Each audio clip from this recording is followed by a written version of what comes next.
93 FM. 93 Equinox Radio.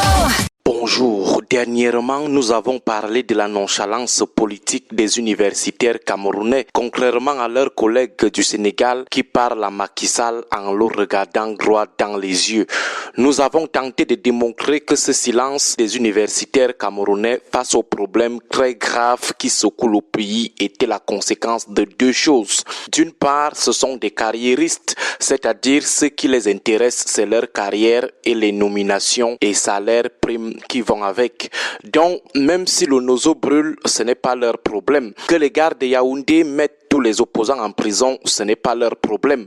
Que la vie devienne de plus en plus chère, ce n'est pas leur problème. D'une autre, le problème était la peur. Ils ont peur des gens de Yaoundé qui sont pourtant eux-mêmes des poltrons parce qu'ils opèrent par lâcheté. Dans cette sortie, nous disions que nos universitaires sont socialement et politiquement inaudibles. Après cette sortie, qu'est-ce qu'on n'a pas entendu de certains docteurs chômeurs qui veulent aussi se faire voir et décrocher finalement, éventuellement, un recrutement sur la base d'un petit aplaventrisme primaire. Qu'est-ce qu'on n'a pas entendu de certains professeurs des groupes Facebook et WhatsApp, des professeurs qui marchent courbés à quatre pattes dans leur campus, incapables de fixer leurs supérieurs dans les yeux quand ça va mal? Qu'est-ce qu'on n'a pas entendu du nouveau clan des professeurs pseudo-justiciers des écans, ces professeurs qui brillent désormais par un tribalisme primaire et sauvage crébiant? Ils ont estimé que nous avons fait cette observation parce que nous voulons plaire à tout prix à un certain groupe dont nous serions les laquais et qui nous donnerait à manger matin, midi, soir. D'autres ont estimé que nous avons dit que les universitaires, les professeurs n'étaient pas des savants, que nous prétendions que nous étions les plus forts à l'école. Un autre groupe prétendra que nous sommes plutôt des frustrés, que nous en voulons à l'enseignement supérieur à cause de notre non-recrutement. Or, ces pamphlets que nous avons lus ça et là n'apportaient aucun démenti à nos affirmations ou à nos conclusions.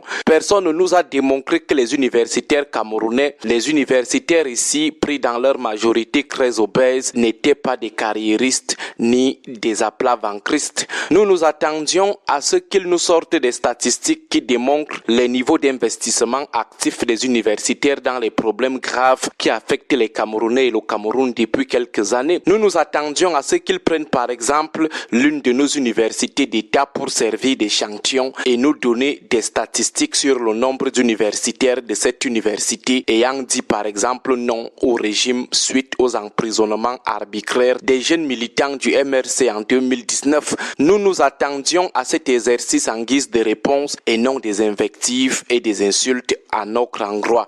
Certains sont allés exhumer les Jean-Marc Ella et les Fabien et Boussi Boulaga pour dire que les universitaires sénégalais qui ont dit non aux manœuvres de Macky Sall ne sont absolument rien. Un autre jeu qui nous a fait sourire. Nos universités comptent combien de Jean-Marc Ella, combien de Fabien et Boussi Boulaga, c'est-à-dire des universitaires capables de dire par exemple au président Biya, monsieur le président, vous avez lamentablement échoué, il est temps de vous reposer aussi, même s'il se fait déjà un peu tard. Combien à l'université de Douala peuvent parler fort, ne serait-ce qu'à leur recteur ou leur ministre de l'enseignement supérieur lorsque ça ne va pas? Combien à l'université de Maroua ou de Ngaoundéré peuvent seulement écrire sur leur page Facebook « Stop la guerre en zone anglophone, Free professeur Foguetedom qui est leur collègue ».